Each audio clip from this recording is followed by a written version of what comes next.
What if feeling better didn't have to be so hard? What if feeling a little more grounded, a little more steady? It could start with something as simple as lying on the floor with your eyes closed, or going for a walk in the woods, or putting on a song that you really love that makes you happy, makes you breathe more slowly without even trying. And these aren't random self care tips, they're nervous system medicine.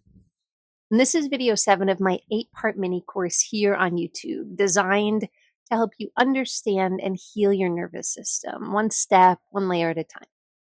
Hi, I'm Jess. I'm a somatic coach with over 20 years of experience in yoga, meditation, and body-based healing. And I truly believe that the nervous system is at the heart of everything.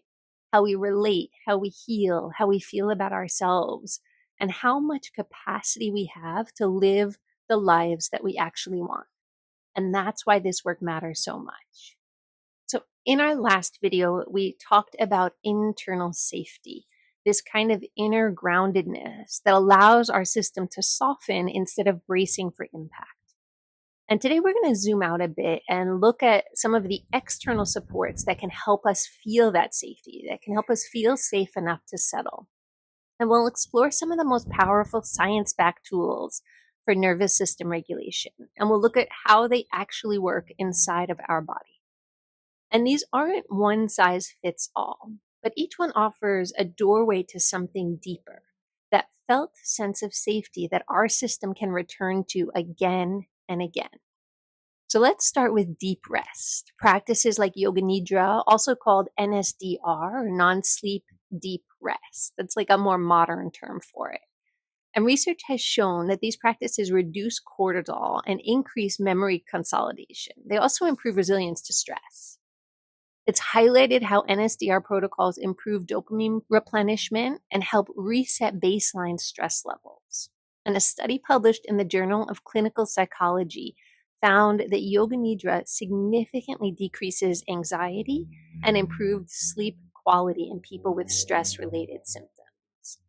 So these forms of intentional rest, they don't just help you relax, they help shift your system into a parasympathetic state, which supports recovery, digestion, and long-term healing. And the next is gentle movement. So slow, intentional movement like yoga or stretching and deep breathing. These can downregulate our amygdala, which is our brain's fear center. And they increase GABA, which is a calming neurotransmitter that supports our nervous system regulation. It's like our natural Valium. Dr. Chris Streeter at Boston University found that just 12 weeks of yoga practice led to increased GABA levels, improved mood, and decreased anxiety. Yoga has also been shown to improve interoceptive awareness. This is our ability to notice and respond to what's happening inside of our body. And as we learned back in video 3, trauma and chronic stress, they often distort or disconnect that interoceptive awareness. So when we've experienced overwhelm, our system, it learns to tune out what we feel inside because it once felt like too much.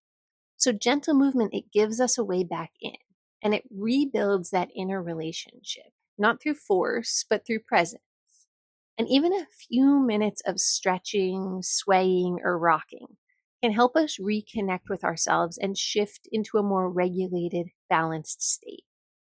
And third is time in nature. So spending time in green spaces, even just for 10 or 20 minutes. It can lower our cortisol levels, reduce our blood pressure, and improve our vagal tone. Studies from the University of Illinois and Japan's Forest Agency, they showed that time in nature decreased sympathetic activation and boosts our parasympathetic recovery. And one study in Frontiers in Psychology, it found that just 20 minutes outside, just 20 minutes, significantly lowered stress hormone levels, even if people didn't exercise while they were outside. Nature co-regulates us, and it's passive on our part. It offers us slower rhythms, more space, more calm, and it helps our system remember that this is what peace, this is what balance feels like. And fourth is journaling and expressive writing.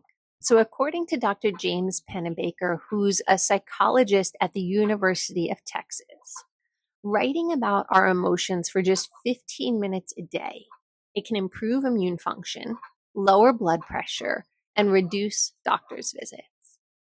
His research, which was published in Psychological Science, it shows that expressive writing, it helps us process big emotions and helps us gain clarity, even when we aren't consciously trying to solve a problem.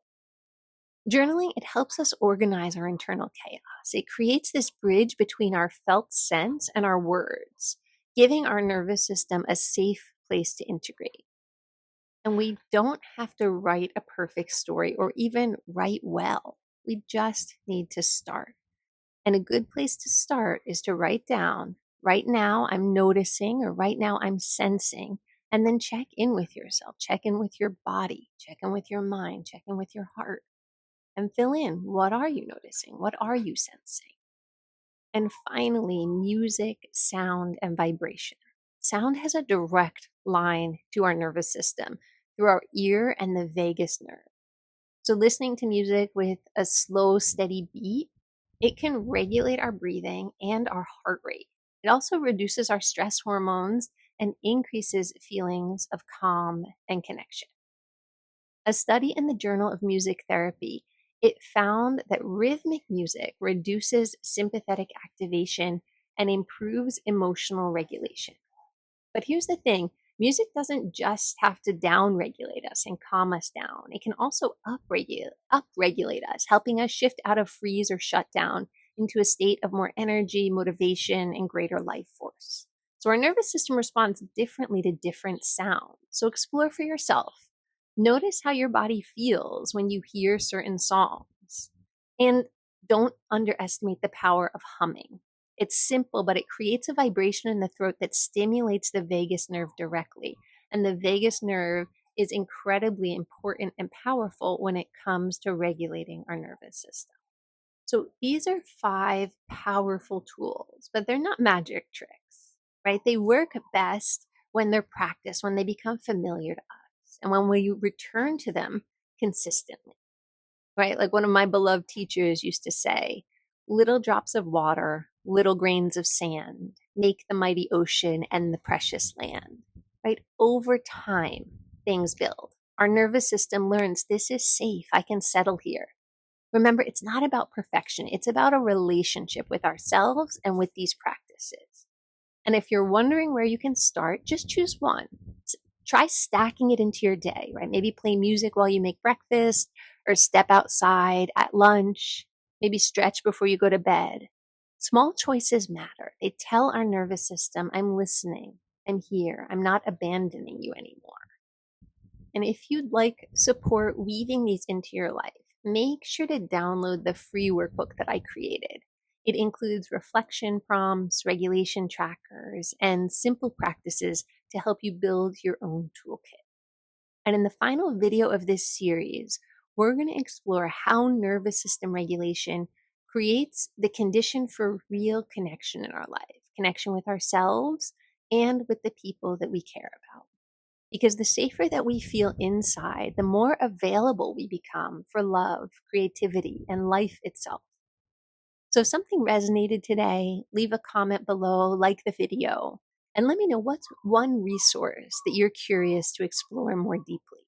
Remember, your words, your comment, it might be exactly what someone else needs to hear.